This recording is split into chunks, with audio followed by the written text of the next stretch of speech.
Viewers, सामने आई हैं कुछ बड़ी अपडेट्स और उनमें सबसे सर फहरिस्त है एशिया कप और वर्ल्ड कप का मामला। आपको मालूम है कि पीसीबी और बीसीसीआई और अब आईसीसी के माबैन पड़ चुका है घमसान का रन।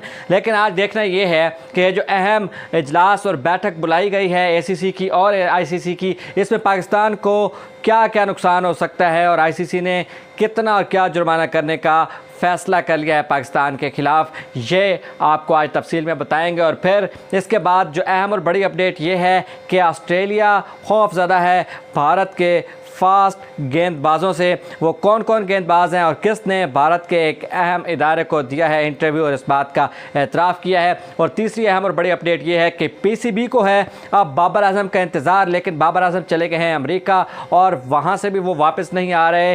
वापस कब आ रहे हैं और इंतज़ार किस बात का, ये मामला क्या चल रहा है, इस पर आपको आगाह करूँगा। लेकिन सबसे पहले तो चलते हैं आईसीसी और एसीसी के जो इजलास हैं उनके तरफ। सबसे पहले एशियन क्रिकेट काउंसिल इजलास का आपको बता दूं कि एक अहम अपडेट ये आई है कि बीसीसीआई के एक अहम ओहदेदार ने स्पोर्ट्स इनसाइट के नाम से एक बड़ी मशहूर क्रिकेट वेबसाइट है भारत की, उसको इंटरव्यू दिया और उसमें बताया है कि paकिस्तान के एशिया कप में होस्टिंग के 0% चांसेस हैं। जबकि ये फैसला भी हो चुका है कि पाकिस्तान से आईसीसी चैम्पियन ट्रॉफी के राइट्स भी ले लिए जाएंगे और पाकिस्तान को शायद अब वर्ल्ड कप में हाथ धोने का जो मसला सामने आ रहा है कि वो इससे ना इस्तिफ़ादा कर पाए और भी मज़ीद जुर्माने पड़ सकते हैं। और उन्होंने ये भी कहा है कि अब शायद पाकिस्तान को इससे भी ज़्यादा नुकसान उठाना पड़े। इसके साथ साथ नजम सेठी साहब का इसी मामले पे आपको एक और बयान बताता जाऊं। ये उन्होंने टेलीग्राफ को दिया इंटरव्यू। उस टेलीग्राफ के इंटरव्यू में उन्होंने कहा है कि अगर इंडिया कहता है कि आप एशिया कप का होस्ट नहीं करेंगे एशिया कप को, और साथ ही साथ जिस तरह हम कह रहे हैं आप श्रीलंका में सारा खेलेंगे और होस्ट भी श्रीलंका होगा, और अगर यही मामला होता है लेकिन हमारी हुकूमत अगर हमें कह देती है कि आप जाकर खेलें तो हम ये सारा मामला छोड़कर खेलने को तैयार हैं। ये दो बहुत अहम अपडेट्स हैं। पाकिस्तान एक बात को एक मौक़िफ़ पे अड़ा हुआ है कि हम पीछे नहीं हटेंगे, लेकिन दूसरी तरफ भारत ने भी हाइब्रिड मॉडल को ठुकरा दिया है। भारत अब कह रहा है कि आपके होस्ट से राइट भी ले लिए जाएंगे और आपको एशिया कप से आउट कर दिया जाएगा। पाकिस्तान इधर एक ट्राई सीरीज़ इस दौरान कराने पर गौर कर रहा है और कोशिशें कर रहा है, लेकिन अभी तक कामयाबी नहीं हुई है। अब एशियन क्रिकेट काउंसिल में बाकायदा पाकिस्तान को वोट आउट करके श्रीलंका में ये कप करा दिया जाएगा, जिसके बाद पाकिस्तान ने कहा कि पाकिस्तान वर्ल्ड कप का बाईकाट करेगा। लेकिन पाकिस्तान अगर वर्ल्ड कप का बाईकाट करेगा तो जो जुमेरात को हो रहा है आईसीसी का इजलास, जहाँ पर सारे मेम्बर्स आ रहे हैं, बड़ी बड़ी बातें होंगी, उसमें शायद ये फैसला कर लिया जाए कि पाकिस्तान को बहुत ज़्यादा पाबंदियों का सामना करना पड़ सकता है। तो यहाँ पर रमीज़ राजा की बात याद आती है। आपको रमीज़ राजा का वो बयान याद होगा जो कि उन्होंने पार्लियामेंट की कमेटी को दिया था कि अगर भारत के साथ हमारा मामला ख़राब हो जाता है क्रिकेट का तो 90% क्योंकि भारत आप चलाता है तो पाकिस्तान क्रिकेट बोर्ड कोलैप्स कर सकता है। क्या ये बात ठीक है?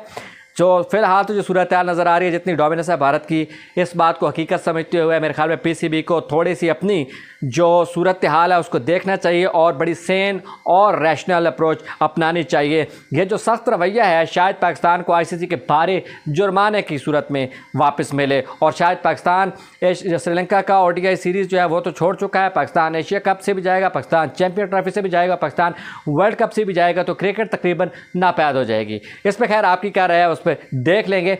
अब आगे चलते हैं कि आगे क्या मामला है, जो कि है कि एरन फिंच का एक इंटरव्यू भारत के एक बहुत ही नामवर इदारे स्टार क्रिकेट को उन्होंने दिया है इंटरव्यू। गेम प्लान के नाम से एक मशहूर प्रोग्राम है, उसमें फिर उन्होंने बताया कि उनको जो ख़तरा है वो भारत की फास्ट बॉलिंग से है, मोहम्मद शमी और मोहम्मद सिराज से है। सिराज के हवाले से उन्होंने कहा कि ये ऐसे बॉलर हैं जो किसी भी वक्त आपको हैरान कर सकते हैं। मोहम्मद शमी के हवाले से कहा कि हम 2018 से उनको फॉलो कर रहे हैं, लेकिन जिस तरह सीम के साथ वो खेलते हैं, जिस तरह उनका कंट्रोल है, वो किसी भी बैटिंग लाइनअप को तबाह करने के लिए तैयार है। तो ऑस्ट्रेलिया का जो मोरल है, ऑस्ट्रेलिया की जो तैयारी है वो भारत के मुकाबले में वाज़ेह नज़र आ रहा है कि कम लग रही है। और इस वक्त भी आपको बता दूं कि मोहम्मद शमी जो कि सिर्फ 27 की एवरेज से 220 से भी ज़्यादा विकेटें हासिल कर चुके हैं, वो जाने जाते हैं अपनी तबाहकुन बॉलिंग की वजह से। और मोहम्मद सिराज साथ साथ ये भी कहना था एरन फिंच का कि मोहम्मद सिराज को आप कभी भी किसी फ्लैट पिच पर भी ईजी नहीं ले सकते। तो उन्होंने कहा कि ये वो बॉलिंग लाइनअप है जो आपको एक बार हिला के रख सकती है। साथ ऑस्ट्रेलिया के लिए एक परेशान कुन खबर ये है कि जोश हैज़लवुड ख़त्म, बाहर, खलास, वो टेस्ट चैंपियनशिप का फाइनल नहीं खेलेंगे। आईपीएल के दौरान ही उनको हुआ था मसला और उस इंजरी की वजह से अब वो इस टूर्नामेंट का हिस्सा यानी कि आखिरी फाइनल मैच का हिस्सा नहीं बनेंगे चैंपियनशिप का। और देखते हैं कौन चैंपियन बनता है। बहरहाल ऑस्ट्रेलिया से बहुत बेहतर हो गई है अब इस वक्त इंडिया की टीम, जो हेज़लवुड के बाद भी और जिस तरह से एरन फिंच का बयान सामने आया इतराफ़ का आपके सामने है। तो तीसरा मामला क्या है? तीसरा मामला है सेंट्रल कॉन्ट्रैक्ट्स का मामला, जिस पर बाबर आजम का इंतज़ार है पीसीबी को, क्योंकि बाबर आजम आएंगे तो फिर होगा इस बात का फैसला जुलाई में कि किसको दिया जाए सेंट्रल कॉन्ट्रैक्ट और किसको तनख्वाहें जारी रखी जाएँ और किसकी तनख्वाहें रोक दी जाएँ। आपको मालूम है कि रमीज़ राजा के दौर में मुख्तलिफ कॉन्ट्रैक्ट्स मुतारिफ़ कराए गए थे। क्रिकेट के वाइट बॉल के अलहदा थे और रेड बॉल के अलहदा थे। तो अब इन कॉन्ट्रैक्ट्स में किसकी तरक्की होने जा रही है, सबसे पहले तो वो आपको बता दूं।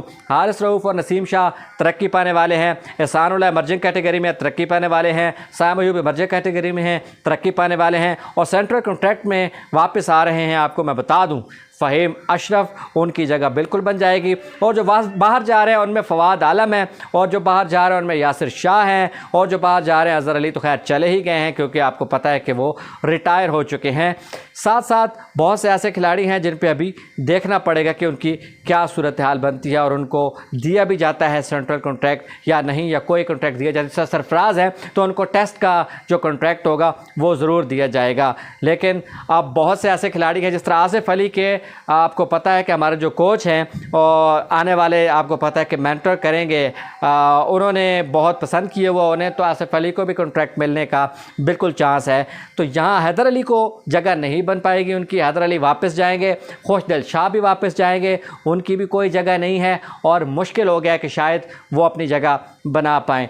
तो इन सेंट्रल कॉन्ट्रैक्ट्स का ऐलान लेकिन अभी तक बाबर आजम का इंतज़ार किया जाएगा, उनसे बात की जाएगी, उनसे मुशावरत की जाएगी। एक बार असल में बाबर आजम ने एहतजाज किया था कि हमें ना आप लीग्स में जाने देते हैं, ना हमें पैसे कमाने के कोई मौके हैं और हमारे कॉन्ट्रैक्ट्स, हमारी तनख्वाहें बहुत कम हैं। जिसके बाद बाबर आजम और कुछ सीनियर खिलाड़ियों को एतमाद में लेकर बाबर आजम को बिठा के उनसे पूछा गया था कि आप खिलाड़ी बताएं, आप उसके मुताबिक लिस्ट बनाते हैं और कॉन्ट्रैक्ट्स आपको जारी करेंगे और आपकी जो तनख्वाहें होंगी उनको बढ़ा भी देंगे। तो उन कॉन्ट्रैक्ट्स में तनख्वाहें भी बढ़ाई गई थी और फिर वो कॉन्ट्रैक्ट्स की कैटेगरीज भी बना दी गई थी और मुख्तलिफ खिलाड़ियों को जो है उसमें, मुख्तलिफ लोगों को जो है उसमें दे दिया गया था, वो कॉन्ट्रैक्ट्स का हिस्सा बना दिया गया था। लेकिन अब बहुत से खिलाड़ी ऐसे हैं, डेफिनेटली एक फॉर्म एक तरफ नहीं रहती, एक जगह नहीं रहती, तो मसाइल पैदा होते हैं। अब बहुत से खिलाड़ी इसका हिस्सा नहीं बन पाएंगे, बल्कि यासिर शाह को तो अब समझे कि करियर ख़त्म ही हो चुका है। यासिर शाह की चांसेस नहीं है कि वो अब दोबारा वापस आएँ। अब अच्छा मौका साइम अयूब के लिए है कि वो अपने आप को मनवाएं, ये ना हो कि अगली बार की कैटेगरी में वो बाहर हो जाएं। ये आज की तफसीलात थी।